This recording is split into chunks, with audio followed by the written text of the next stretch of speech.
photo of Russia's Lavrov meeting Pakistan's deputy PM appears very ordinary, but trust me, it hides a bombshell.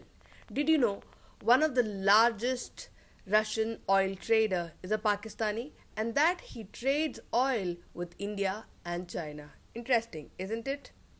Today we'll uncover Pakistan's secret oil trade and shadow fleet. Also, we'll tell you how do they manage to keep West silent on this, on such a massive network without getting hammered. Hello everyone, welcome to Res News. My name is Lavina. Pakistan's been quietly smuggling Kurdish and Iranian and Russian oil for quite some time now without a single sanction. While India faces a lot of scrutiny for importing and refining Russian oil. I'm sure you've all witnessed Jai Shankar sir getting scrutinized on international platforms on this topic. Now, Pakistan's role always slips under the radar. How do they do it? It starts at the top. Russian President Putin is extremely friendly with a man called Igor Sechin.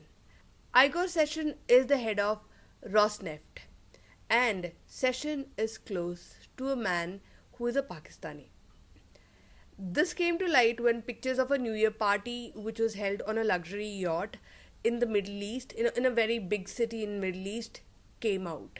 It is then that people came to know about Mortaza Lakhani, a Pakistani man and one of the biggest oil traders of Russia. A Bloomberg report stated that in 2022, Sechin devoted much of his time, the Russian Rosneft head, devoted much of his time developing schemes to circumvent the oil sanctions that was put on Russia.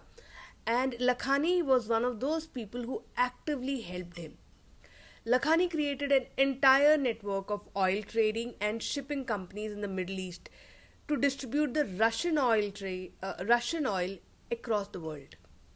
Now, Mortaza Lakhani is actually a 63-year-old Pakistani billionaire who holds both a British and a Canadian citizenship.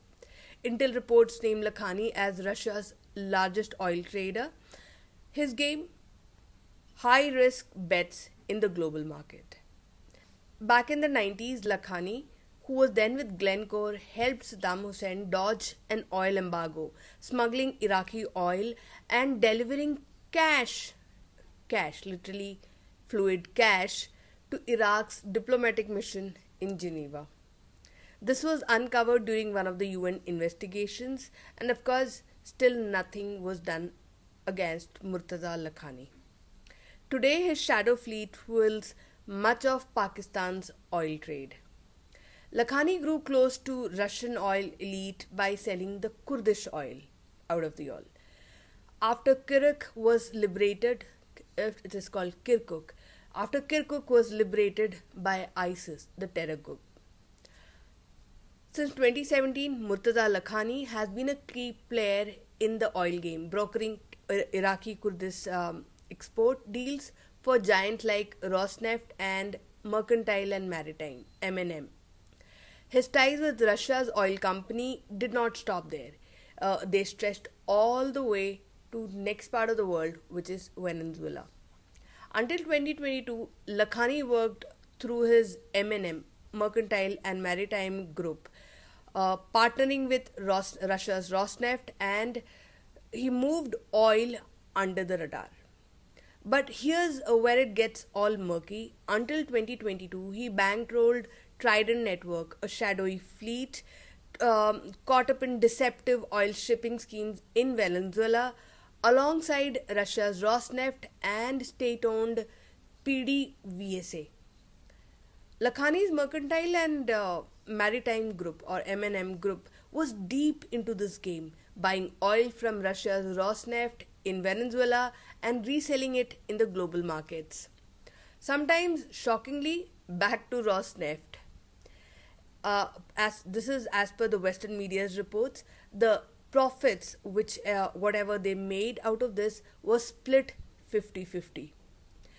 This was done with the help of Rosneft's bank, which is VBRR, and that was the bank which is footing the bill. But after Russia's full scale invasion of Ukraine in February 2022, Lakhani's partnership with Rosneft CEO, who is Igor Session, hit a whole new level. Their bond tightened, and Lakhani's influence in the shadowy world of oil trading grew stronger. As per reports, Lakhani's influence was so significant that Russia's Rosneft employees were regularly asked to consult him for instructions instead of conducting deals independently. So, while this Pakistani oil trader was busy trading Russian oil, how did the West miss all of this? Lakhani was very smart. Lakhani strengthened his ties with Washington and London. During the UK's 2019 election campaign, he um, he donated about £500,000 to Conservative Party's election fund through his London based subsidiary, which is called Mercantile and Maritime UK Limited. Now, at that time, his long-time partner Igor Session and Rosneft were uh, already under Britain's sanctions. At the same time, his long-time partner Igor Session and Rosneft were already under the British sanctions. Murtaza Lakhani's connections run really deep, letting him slip tankers back into Shadow Fleet despite the Western sanctions. Now, here's what experts say. They say that this is a cat and mouse game. Sanctioned tankers which get repainted, renamed, and reshuffled between jurisdictions, quietly moving the Russian oil. Now, Russia isn't complaining.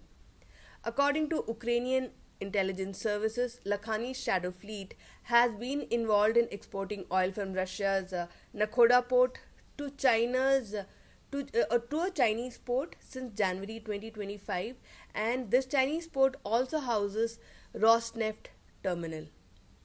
Now, in July 2023, Lakhani's representative had told the Wall Street Journal that they are not doing any sort of trade with Rosneft anymore.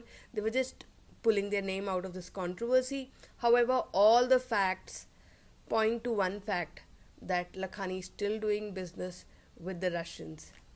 Now, Lakhani has very recently participated in Putin's St. Petersburg International Economic Forum, and it's a big deal. So, there the businessman stated that he continues to do the business in Russia and he would like to do more business with Russia, considering the country an important market with high potential. Although US Department of Justice has scrutinized Murtaza Lakhani earlier, and it has been confirmed that his shadow fleet is one of the largest trading partner of Russian oil, nothing has been really done to stop him from doing this. I guess this was because West also benefits from this trade that is being carried out by Pakistan's shadowy fleet. So that's that. Tell me if you like this content, and we'll continue more such analysis if you give us likes and comments and more feedback.